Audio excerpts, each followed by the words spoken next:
Hi there, friends. Welcome back to my channel. Today in this video, I am going to show you how to turn on Always Translate posts on TikTok.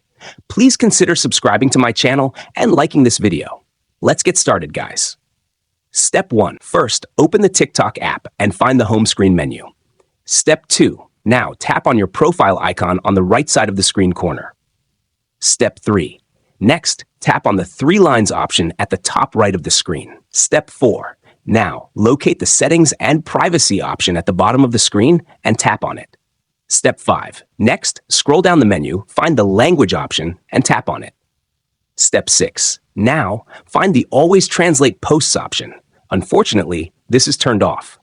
Final step. For the last and most important step, tap on the Always Translate Posts option to turn it on instantly. If you found this tutorial helpful, don't forget to like this video and subscribe to my channel. Thanks for watching, and see you next time.